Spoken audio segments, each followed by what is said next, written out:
Reyes, capítulo 19, versos 19 al 21.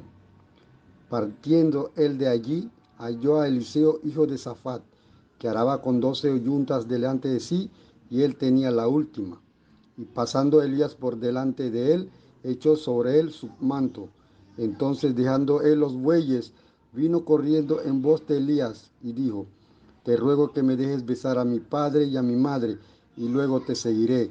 Y él le dijo: ve, vuelve, ¿qué te he hecho yo? Y se volvió y tomó un par de bueyes y los mató, y con el arado de los bueyes coció la carne y la dio al pueblo para que comiesen. Después se levantó y fue tras Elías y le servía. Palabra de Dios. ¿Por qué es tan importante en esta época que nosotros como creyentes, como iglesia, hablemos acerca de nuestra siguiente generación? Nuestras iglesias hoy en día y los templos hoy en día se están cerrando. Si usted se pone a ver bien, muchos templos hoy en día ya no hay personas y algunos templos están teniendo solamente algunos ancianos. ¿Qué está pasando con las iglesias que no piensan en la siguiente generación? Creo que todas las iglesias estamos conscientes de eso. Nosotros como líderes y como adultos no vamos a quedarnos para siempre. Por eso debemos poner nuestra mirada, nuestro enfoque, nuestra dirección a nuestra siguiente generación. Durante 2 semanas hemos hablado de José, un líder del futuro muy importante en su época. También estuvimos hablando la semana pasada de Josué, cómo Josué en medio de la crisis se pudo aferrar al pacto dado por Dios. El día de hoy, el título de nuestro mensaje es El líder de nuestra siguiente generación, Eliseo. Nosotros leímos el texto bíblico de hoy en Primera Carta de Reyes, capítulo 19, versículos del 19 al 21. Fue un pasaje muy importante en la vida de Eliseo cuando recibió el llamado de Dios. ¿Por qué esto es tan importante cuando la siguiente generación entienda primero su llamado? O sea, entienda el valor del evangelio y el secreto de la salvación. Quiero decir en la introducción algo importante para los líderes y la iglesia de este tiempo. Vivimos en una época donde todo está avanzando y eso no se va a poder detener, eso usted no lo va a poder obviar. Es raro que en esta época hay personas que no tengan celulares, sí, salvo en muchos lugares donde la tecnología no ha llegado, pero es muy raro ver a una persona que hoy en día tal vez no tenga una laptop, un celular. ¿Por qué? Porque la ciencia está avanzando también, la tecnología está avanzando. Hace 10, 20 años atrás no veíamos curas del cáncer o tratamientos contra enfermedades graves como ahora. Pero el problema más serio que tiene la humanidad, que no lo conoce, es el problema espiritual. Y ese problema desde la antigüedad hasta el día de hoy no se ha podido resolver. ¿Pero por qué? Porque es un problema, como hemos dicho, espiritual. No se ve. A los ojos, a los simples ojos pareciera algo obvio, pero no se ve. Y Romanos capítulo 3, versículo 10 dice de una manera importante, y Romanos 3:23 lo enfatiza, que no hay justo ni aun uno. No hay quien haga lo bueno, no hay ni siquiera uno que busque a Dios. Y la Biblia dice que por cuanto todos han pecado, están separados, destituidos de la gloria de Dios. ¿Por qué vivimos en una época de sufrimiento? ¿Por qué vivimos en una época donde realmente, aunque todo está avanzando, aunque países que hay países de superpotencia, no pueden resolver el problema fundamental de la humanidad? Vemos personas multimillonarias que tienen mucho, pero mucho influencia, pero no pueden resolver este problema. El ser humano está atrapado como número 2 por estos problemas y el ser humano no lo sabe. Y ya que el ser humano no lo sabe, está enfocado en otros problemas. Que otro problema no sea malo, que sea bueno o no sea malo, eso no le de menos. Si se puede resolver o no se puede resolver, tal vez si se resuelva estos problemas. Pero el problema del ser humano, que es el problema real, no lo sabe. Uno, hablamos del problema fundamental o el pecado original que inició en Génesis capítulo 3, el pecado de la separación de Dios. El problema donde el ser humano dejó la palabra por aferrarse a otra palabra, a escuchar a lo que fue la serpiente antigua, como sabemos, y fue engañado por la humanidad, por Satanás. Y lo más importante es que ese problema fundamental no quedó allí, sino que ese problema ahora es un problema espiritual. Es un problema espiritual que hasta el día de hoy lo podemos ver. Cristo dijo, en su época dijo, ustedes son de vuestro padre el diablo y los deseos de vuestro padre usted queréis hacer. O sea, lo que llama la atención es que este padre que la Biblia llama el diablo es el mismo hasta el día de hoy y no ha cambiado. Según Efesios capítulo 2, nosotros, la humanidad sigue muerta espiritualmente y sigue arrastrado bajo la corriente de este mundo. En 1 de Juan 5:19 dice que el mundo entero está bajo el maligno. En otras palabras, la humanidad no sabe que están atrapados, oprimidos bajo la potestad y bajo el imperio de Satanás. Lo tercero que podemos ver que el ser humano tiene es un problema mental. Por eso viven cansados, por eso viven angustiados. Por eso usted ve en este mundo personas que viven con mayor depresión y ansiedad. Estamos en una época donde los problemas mentales y las depresiones están aumentando. Vivimos en una época donde los suicidios en países de superpotencia es algo diario. ¿Por qué el ser humano vive así? Porque tiene un problema fundamental y que trajo un problema espiritual a un problema mental ahora. Y por eso Cristo dice, invita a esas personas, a todos los que vivimos en esta época, venid a mí todos los que estáis cansados, a los que estáis cargados. Mateo 11:28. Por ese problema mental no queda ahí, porque si el ser humano no resuelve el problema fundamental, el problema espiritual, el problema mental aumentará al punto que llegará el problema físico. Lo que antes usted no veía, lo que antes era una depresión, una ansiedad, ahora se volverá un dolor de cabeza, ahora se volverá un dolor en el cuerpo, se volverá un dolor de espalda, se transformará en un estrés, porque el problema mental conlleva al problema físico. Y muchas personas sin conocer esto van a hospitales, se hacen exámenes y no hay respuesta. Y como no hay respuesta, buscan en otros lados, tal vez busquen en adivinos y tampoco tienen respuesta. Y al final, sin saber la enfermedad o el problema que tiene, mueren. Y ahí no termina el problema, porque el problema comienza también el problema de la otra vida. En Lucas 16 habla la historia de un hombre que aunque tenía todo, tal vez lo que usted y yo deseamos, tenía riquezas, tenía fiestas, tenían eventos todos los días, pero la Biblia dice que este hombre murió y fue al infierno. Obreros, iglesias, siempre tenemos que recordar que el ser humano no puede ser feliz, aunque desearía, porque está atrapado en estos 5 problemas. Por ahí no termina todo, porque el ser humano piensa que después de la muerte terminó. Pero la Biblia dice en Éxodo capítulo 20 que ese problema que usted pasó y después de muerto no pudo resolver, este problema entonces comienza a ser transmitido a su siguiente generación. Por eso es importante levantar una generación dentro del evangelio, porque si no dice la Biblia en Éxodo 20, yo Jehová que visito la maldad de vuestros padres, dice que a la primera, segunda y tercera y cuarta generación de los que me aborrecen. El ser humano vive así en esta época. Vive atrapado en los 6 problemas del no creyente y no lo sabe. Por eso es importante nosotros como iglesia en esta época abrir los ojos. Que esta introducción nos haya hecho pensar en por qué la realidad de que nosotros necesitamos solamente el evangelio. Y eso no cambia en la época del texto bíblico que vimos hoy, en la época de Eliseo y Elías. Era una época donde había tomado el puesto del rey, el rey Acab, en 1 Reyes 16, cuando usted lee del 29 al 33, y la Biblia dice que no hubo un otro rey tan malvado como Acab, que al punto que tomó una mujer que no era de su pueblo, Jezabel, y comenzó a adorar a otros dioses, al punto de que la propia sociedad del pueblo de Israel cayó en la idolatría también. Obreros, esta época no ha cambiado. En todos los países del mundo existe la idolatría. De alguna manera, aunque sea el trabajo, el dinero, las personas, el ser humano está atrapado en algo que es más importante que Dios. Quiero terminar esta introducción importante. Nuestra siguiente generación debe conocer estos problemas y la razón de por qué solo el evangelio es la respuesta. Nuestra siguiente generación no podemos esconderlo esto, no podemos hacerle que no entiendan, tiene que entenderlo, que la razón de que sus padres, la razón de que la sociedad, la razón de que los amigos, la razón de que cuando trabaja hay presiones, es que el ser humano vive infeliz. No tiene respuesta. Y no, si está atrapado entonces en la idolatría, está atrapado en una época donde todo parece que pudiera tener solución, pero no pueden. Siguen esforzándose. Que el día de hoy nosotros podamos transmitir esto a la siguiente generación, sea nuestra mayor bendición. Quiero entrar en el contenido. El primer mensaje del día de hoy, nosotros hace 2 semanas hablamos de José. Después hablamos del líder Josué. Hoy queremos nosotros iniciar con el primer punto diciendo la razón. ¿Por qué los seres humanos, como lo vimos en la introducción, no son felices?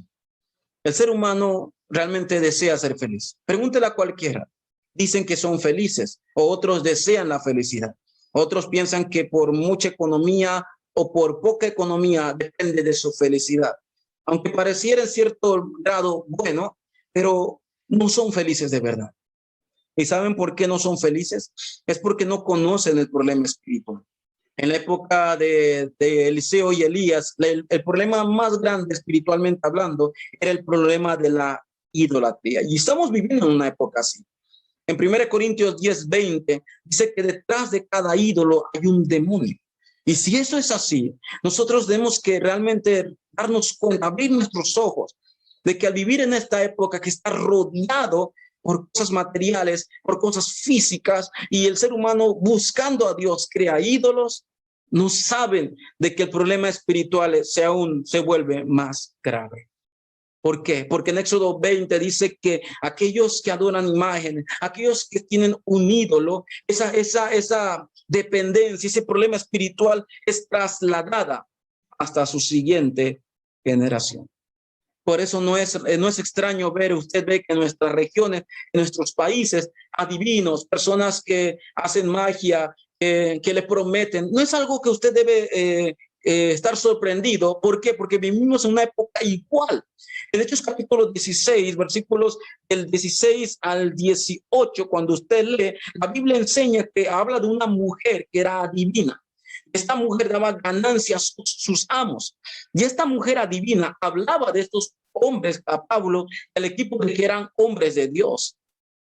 Realmente vivimos en una época que podemos ser engañados, que pareciera que realmente todo lo que sucede está bien. Pero la Biblia habla de que la idolatría, la adivinación, te llega a que usted sufra más. Sufra más. ¿Por qué? Porque esta mujer que daba ganancias a sus amos, cuando el espíritu, dice la Biblia, que el demonio sale de él, los amos se enojan. ¿Por qué? Porque vivimos en una época así. Hay gente que vive desesperadas, gente que vive angustiadas por el futuro, gente que quisieran saber qué pasará mañana con su vida, gente que vive buscando felicidad con la familia, con las personas, con el ambiente o con la situación, pero no lo encuentran. Entonces buscan a los adivinos, buscan a los hechiceros para que puedan encontrar respuesta. Pero pareciera que sí, pero cada vez más sufren y caen al fracaso. La Biblia nos da la respuesta. Solo las buenas noticias del Evangelio pueden traer solución a este mundo de oscuridad y desesperación. Vivimos en un mundo de desesperación, en un mundo que todo avanza rápido y el ser humano quiere todo rápido. Y al pasar el tiempo siguen sufriendo, frustrados, desesperados. No saben por qué. Nuestra siguiente generación, la que no conoce tampoco eso, y los adultos tampoco lo conocen, nuestra siguiente generación sufren más todavía. Por eso usted ve que un adulto que había caído en la droga o en el alcohol o en el cigarro, sus hijos son 2, 3 veces más todavía de lo que eran sus padres. ¿Por qué? Porque la siguiente generación está sufriendo muchas más heridas. No solamente usted que me escucha debe recibir las buenas noticias. Primero usted debe recibir la buena noticia del Evangelio para entonces poder proclamarlo y transmitirlo a la siguiente generación. Cristo, cuando nació, los ángeles dijeron: no teman, porque os he dado buenas nuevas de gran gozo para todo el pueblo. Yo como pastor deseo que usted sea feliz. Como pastor deseo que su familia sea feliz. Yo deseo que la región, que toda la humanidad sean felices. Pero nuestra felicidad aquí en este mundo parece que solamente es pasajera, depende de las circunstancias. Dios por eso nos dio el Evangelio. La felicidad completa y eterna que viene solamente a través de Cristo. Esto es lo que nuestra siguiente generación debe conocer. Es importante que nuestra siguiente generación deba escuchar esto. Pero primero, ¿quiénes deben entender esto? La iglesia. La iglesia entienda la razón de su llamado. ¿Por qué Dios nos llamó a nosotros? ¿Por qué somos llamados pastores y líderes? 1 Pedro 2 al final dice, para que anunciéis las virtudes de aquel. ¿Por qué estoy hablando entonces de nuestra siguiente generación?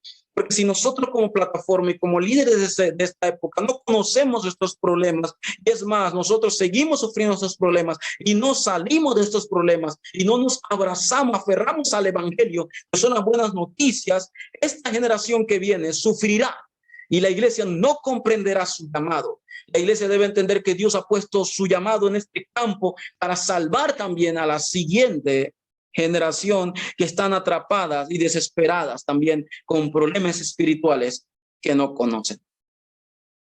Quiero ir a nuestro segundo punto. Entonces, si nosotros vemos esta época que está sufriendo, una época de desesperación, entonces Dios nos ha dado el método para salvar esta época. No es nuestro método, no es mis motivos o lo que yo pienso o mis experiencias, es el método de Dios para salvar esta época. Primero, en Primera de Reyes capítulo 17, versículos del 1 al 2, nosotros vemos alguien muy importante, un personaje muy importante como es Elías. Elías era un discípulo en una época de total desesperación, de depravación por la idolatría. En esta época, este discípulo se aferró al pacto. Todo lo que Dios le daba en la palabra, él lo proclamaba en el campo, porque él primero se aferraba a esta palabra. Nosotros como discípulos, como líderes de esta época, como plataforma, nosotros somos los primeros que debemos tomar la palabra del mensaje de vida, los mensajes de la semana, tomar la palabra y que esta palabra sea nuestra palabra. Nosotros es aferrarnos a esta palabra, no importa la situación. Hasta el propio Elías, el profeta, vivió situaciones de desesperación. En Primera Reyes, capítulo 19, del 1 al 10, Elías huye de Jezabel. Elías llega a una montaña donde en una cueva donde le dice a Dios, no hay nadie, yo estoy solo, mejor mátame. ¿Qué yo voy a hacer solo si no hay ningún discípulo? Todos han muerto. Elías también estaba con una época de debilidad y desesperación. Pasa. Por eso lo más importante en medio de la crisis, nosotros como líderes principales de esta época es tomar la palabra. No somos cualquier persona, somos llamados discípulos de evangelismo. Y si somos llamados discípulos de evangelismo, tenemos que tomar la palabra correctamente, a pesar de que me sienta débil, lo aferro porque es la palabra de vida, es la palabra que me sana. Esta palabra es la que Dios nos ha dado. Este es el método de Dios, el discípulo que se aferra al pacto. El segundo método es que nosotros debemos levantar en medio de toda esta crisis es a la siguiente generación. Elías se levantó, Dios le entregó a la siguiente generación los 7,000 discípulos y a Eliseo en medio de toda la crisis. En Primera de Reyes 19, 15 al 18, la historia bíblica habla de este Eliseo. Eliseo, la Biblia dice que deja todo, sintió el llamado de Dios, porque no cualquiera puede ser llamado. Dios llamó a Eliseo a través de Elías, que no hizo algo extraordinario, solamente su manto, pero Elías entendió el llamado, dejó todo, mató a todos sus bueyes e hizo fiesta, se fue a despedir. Eliseo tomó la determinación. Tenemos que levantar una siguiente generación de esta manera, una siguiente generación que se aferre al pacto correcto. Y esta persona es Eliseo. Dios le dio la palabra a Elías en la cueva. Le dijo, acá va a morir y se le va a levantar a otro rey. Es más, usted dice que no están los discípulos, 7,000 no han doblado rodillas. Y es más, por ti se levantará Eliseo. Es palabra de Jehová. Dios nos está dando la siguiente generación porque es su promesa, pero la iglesia se debe aferrar al pacto el día de hoy. ¿Cómo debemos levantar esta generación? Tiene que ser solo a través del poder de Dios. Que sean remanentes que se aferren a la palabra correctamente, que crean en este poder del cielo y la tierra que estará con ellos. En Segunda Reyes capítulo 2, 9 al 10, Eliseo sigue a Elías, que llegó a Betel, llegó a Gilgal, llegó al Jordán, llegó a 4 pueblos, pero la Biblia dice que Eliseo dijo, no me voy a quedar aquí. Vive tu alma que te seguiré. ¿Por qué? Porque Eliseo, como llamamiento, como remanente, tenía la determinación, la seguridad de que quien lo había llamado sobrepasó cualquier dificultad. Remanentes, usted que es la siguiente generación, usted debe conocer correctamente qué es el pacto. ¿Por qué Dios le ha dado la promesa a usted? ¿Qué es esta palabra que Dios nos ha dado? ¿Por qué? Porque usted también tiene que abrir sus ojos a esta época. No solamente los líderes que tenemos que pensar en esta época que está atrapada, nuestra siguiente generación que están creciendo en la universidad, en sus oficios, en sus especialidades, tienen que conocer también la época correctamente. Esta época está en total oscuridad. Claro, esta época vive en sufrimiento. Esta época, Dios nos ha dado esta mejor época para ser los líderes que levantan remanentes con el poder de Dios. Quiero concluir este mensaje. No olvidemos, obreros, nosotros nunca estaremos solos. Dios nos ha dado su promesa a la iglesia en el campo. En este campo que nosotros estamos, Dios nos ha dado su promesa. ¿Y cuál es la promesa de Dios para nosotros en este campo también? Lea Mateo 28, 18 al 20. Cristo dice, toda potestad me es dada en el cielo y la tierra. Con esta potestad vayan al campo. Con esta potestad vayan y no tengan temor, porque yo estaré con vosotros, dijo Cristo. Todos los días hasta el fin del mundo. Aferrémonos como iglesia, obreros, a la promesa de Dios. Disfrutemos del respaldo de Dios. Dios está con nosotros en medio de cualquier circunstancia. El Dios Padre sigue cumpliendo, obrando en la palabra. Cristo sigue cumpliendo la palabra de Dios a través de él. Cuando oramos, el Espíritu Santo sigue levantando testigos y guiándonos para la evangelización del mundo. Levantemos nuestra siguiente generación que se aferren primero al deseo de Dios. Los 11 hermanos de José estaban aferrados a su deseo. José no estaba aferrado a su deseo, sino al deseo de Dios. Nosotros tenemos que tener esta respuesta también, de levantar a la siguiente generación solamente con el deseo de Dios. Y por último, Dios absolutamente obrará en nuestra siguiente generación. Debemos que orar, como oró el profeta Daniel, orando por nuestra siguiente generación. Quiero leer Daniel capítulo 4 en esta hora. Si tiene conmigo Daniel capítulo 4, versículo 3, dice de esta manera. Daniel está orando. Cuán grandes son tus señales y cuán potentes sus maravillas. Su reino sempiterno, su señorío de generación en generación. El rey Nabucodonosor, delante de Daniel, empieza a alabar y a engrandecer a este nombre. ¿Por qué? Porque el rey Nabucodonosor entendió que no es el Dios de Babilonia.